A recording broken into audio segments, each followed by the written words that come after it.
It's not the wrong slide. Shalom. Shalom, everyone. It is with great emotion and it is a great honor for me to bring back to Israel all the greetings from all the pilots and all the generals from Switzerland, from the Swiss Air Force, who had the great privilege to discover some wonders in your country. And I would like to express again my great gratitude to you, Herzl, you are representing all your colleagues. You showed the way, and I'm really happy to be here to come back to this story. So, to make it short, you will see no difference between these trousers and my lecture. Both are short, but both do cover the subject. I come back to this very historic moment, 1979, back in history. On your side, you were surrounded by a very different environment at that time. And on our side, we were absolutely sure that Russian would invade the rest of Europe, ending up at the Atlantic. And as a young fighter pilot, I was working every single day to be sure that this Russian guy will have a hard time in our airspace.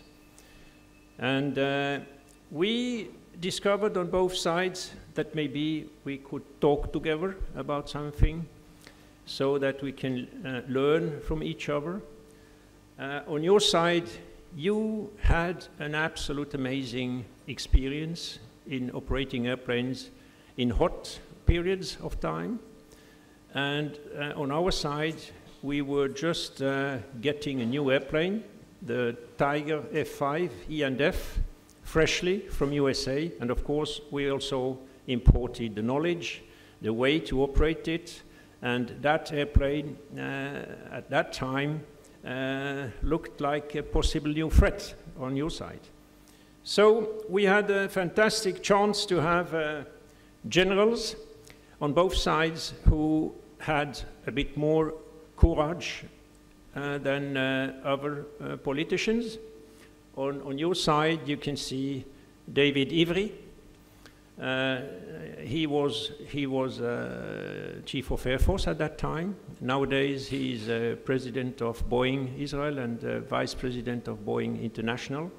And on the left side, you see Kurt Bolliger. He was the commanding officer of the Swiss Air Force and AAA forces. And those guys got in a very good friendship. They could talk together as soldiers can do. It's much easier sometimes talking about same topics. And they could come to a very, very exceptional idea. So those guys decided after a while to exchange thoughts, not only in blah blah, but in concrete actions. And you gave us a phenomenal chance to access to your experience, to your war experience. Our last war experience was June 1940. When Germany invaded France, those guys flew sometimes through Swiss airspace, and we of course could not accept this as a neutral country. And we killed 13 airplanes, and then Hitler said, if you go on with that, you will be in trouble with land forces. So our general at that time, General Guisan, decided to stop this and to leave a portion of Swiss airspace, 15 kilometers, as a corridor. So that was, of course, a huge frustration for all the Swiss fighters, you know, looking at this and seeing how German bombers went into France. The task was given to AAA, and of course they never shot one down, so they are still trying. But anyway, that's another story. So that was our last war experience. For the land forces, the last war was 180 years ago. You cannot believe it, 180 years ago. So you can imagine our evolution in training, in everything, cannot be the same as you have it. So these guys decided to bring down the problem to the guys having some experience. They decided to send 2 genius guys into Switzerland. The one is here today, you will see him. And to let pilots try to solve the problem. So the number 1 guy was Eliezer. He will talk to you just after me. Eliezer Adar. And the second one was Jakob Richter, Kobi. Both guys, I must say, are really exceptional pilots. I never flew with that sort of level. I saw many pilots in my modest career, but I must tell you, those guys are in another league. I'm always trying to find the words, you know. Is it out of the box, or is it more than out of the box, you know? And that was really fantastic. Thank you again, Herzl, for having given us the chance with these 2 guys to learn so much. Here you can see the team on the right side. You can see Kobi, you can see Eli, you can see me when I was young and nice. Now I'm only young. And on the left side you can see the guys just coming back from USA with the knowledge, the most modern knowledge, how to engage this F5 Tiger, E and F. And every single day for 3.5 weeks, we flew together, once Tiger and once Mirage. I was on the Mirage side. I was a Mirage pilot since 10 years. I had hundreds of air combats with all Swiss fighter pilots, and also against other pilots, especially from France. And I had the modest feeling that I knew about a Mirage 3, and I had to learn with high modesty that I knew nothing. You know, I learned that from France. I was, as a Swiss, is absolutely perfect, you know, according to the books, but all the books were just nonsense for war operation. If you want to be lucky and to be operational in wartime, you have to fly out of the box. And we did that. You know, in the morning, I normally was on the Mirage side, sitting in the back. In the front, we had Eli. In another Mirage, we had Kobi. And those guys flew in our country with our airplanes. That was absolutely secret. You know, nobody knew that. They were talking together in a language nobody had a chance to understand something. They thought it is a beginning of cyber war in Europe, you know, the guy listening to that. And they did just what they are used to do, you know. They flew like they are used to flew. And to fly, sorry. And I was sitting in the back, just responsible for everything, you know, like the G's, you know. We limited our airplane 7.5. Every time I came back, I had 9 G's with the airplane. So I had to make the administration, you know, and all that. But that was fun. And again, I never had such a vertical learning curve in my life. I have been 37 years in the Air Force. And I must say, again, thank you very much indeed. I come back to this later on. That was the environment. You can see it does not look like in your country. So at the very beginning, Eli and Kobi had just a little bit of trouble with the thing downsize. Here, as you can see, there's some mountains here, very high mountains. So they had to adapt a little bit their sort of minimum level. But I must tell you, I never used so much adrenaline, you know, in looking how these guys are trying to recover in these deep valleys. But they did, you know, both of us are here, we survived everything, but it was again, definitely out of the box. You know, in Switzerland, normally we reach the minimum altitude from above. That's our understanding. But they were used to reach it at the end of the flight from below, you know.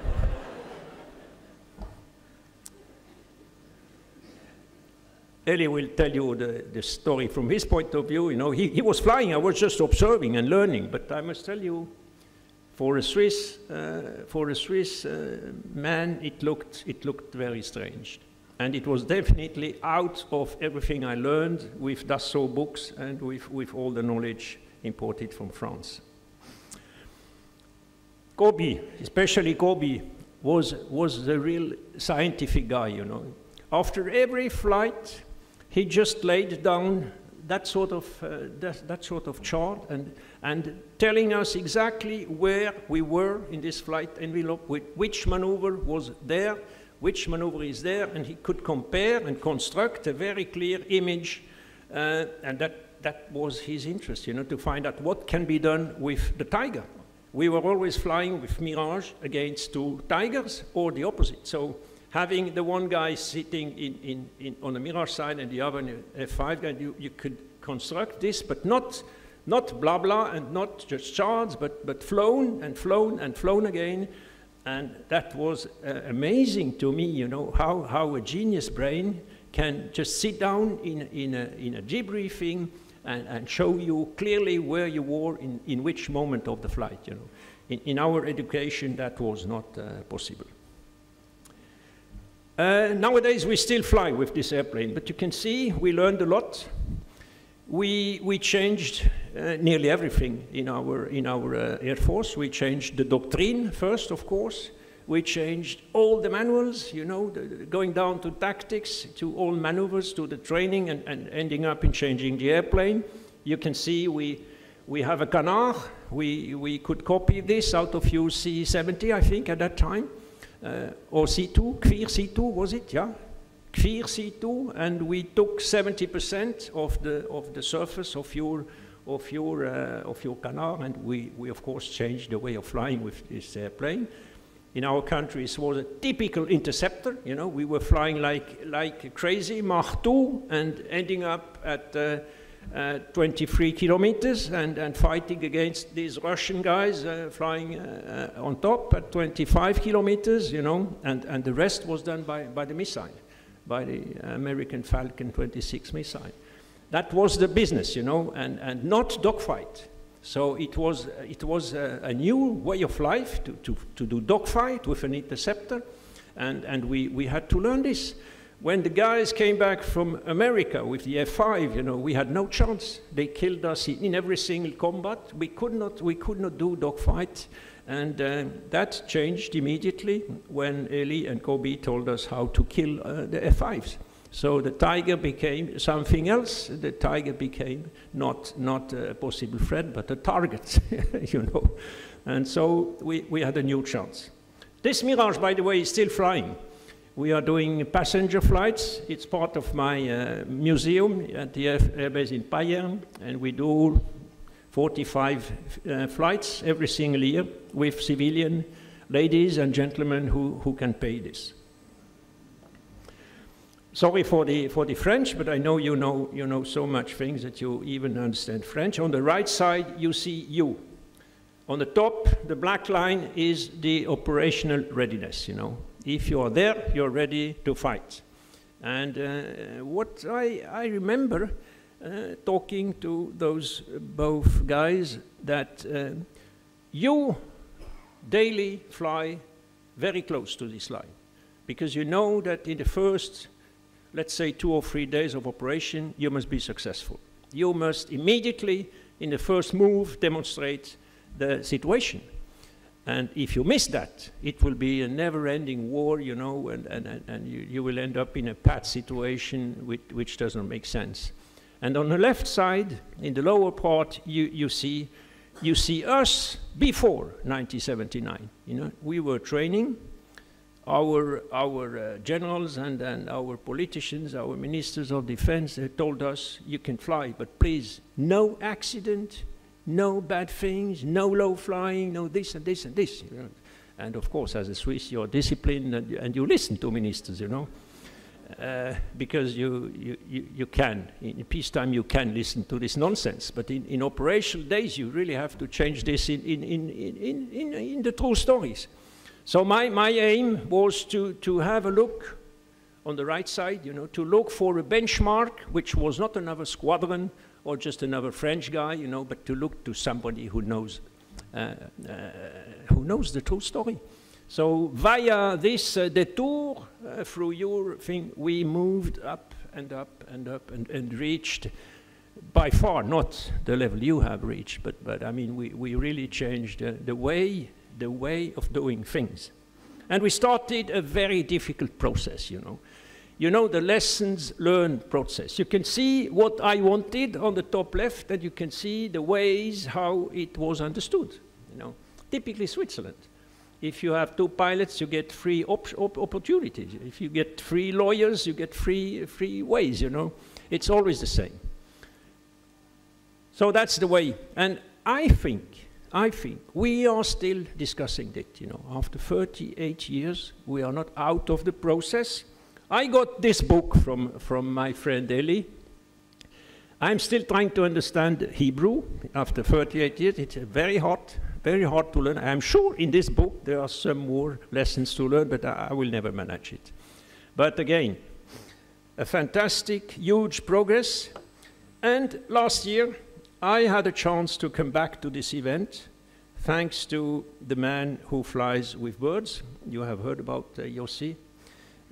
By luck, we met on the airbase in Payerne, and I had the chance to meet him and to talk about his way of flying.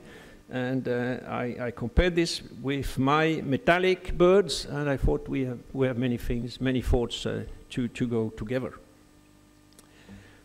Coming back to this, of course, I read all these pictures. I also had the chance 2 days ago to go through this, to know this man here, and to have a barn holes in my hands. That was first time in my life, and to see this new dimension, you know, birds as peacemakers. And there is a lot to say about that. I'm not going into details because you know the story. You are the specialist, but I must express my deep respect for all what you have done on this way. And I'm impressed, and I'm trying again to learn a lot from this. Probably this will be much easier. The other story, you know, about learning what it is to do the right thing in the wartime, that was a little bit more difficult as a chod for 5 years in my country. Of course, I tried to bring all this learning into the armed forces in general, but I can tell you, it did not work. Those guys cannot understand this, you know. The reluctance to change was huge. I don't know, you know, as an aviator, you do not see boundaries, you do not see, you know, sometimes you think a little bit above or under the horizon, you have strange ideas, and when you come into land forces and to tell them this, these guys, they have some difficulty to join you. And I have been extremely disappointed. After 5 years, I have not been able to bring what we brought within weeks into the Air Force. I don't understand it, because physically, you know, 100% of the globe is air. So it's really 100%. You can fly everywhere. Land forces, it's just a quarter of the globe, you know. So these guys talk about land forces all the day, but they cannot accept that the aviators can be everywhere, anytime, within seconds. Probably it takes another 100 years to bring these thoughts in the land forces. I will end up with this. You know, it impresses me that you are talking about bringing peace with birds. And look at this. Look at this. Do you know this picture? Have you seen this in this country? You know, the French Armée de l'Air bought 4 eggs of royal eagles, and they are now 1 year old. They have been fed on small drones after three weeks, I think, and they learned to be happy on sitting on drones, and now they use these birds, you know, to protect the airspace when you have a very important conference like a G20 or the Pope or somebody coming. It's a new way for terrorists, you know, to give a question mark into this airspace. And those eagles are perfect, you know, they get some special goggles so that they can jump into this. These drones are small drones, 3 to 4 kilogram drones, not big birds, but anyway, and they are successful, you know. So it's, for me, deeply interesting to see on one side birds producing peace, you know, seeing no boundaries, bringing a good message, and on the other side, I can see on this slide that there are really no boundaries in using air power. It's interesting. No boundaries in using the third dimension. So again, I'll close up in expressing once again my deep gratitude for everything we learned from you. And I take this opportunity to bring again my congratulations for the 50th anniversary of the Six-Day War, which was a good moment to learn about you, and also to bring my best congratulations to the nature conservation team. And thank you, Yossi, for having me with you once again. Thank you for your attention. I wish you a very nice afternoon.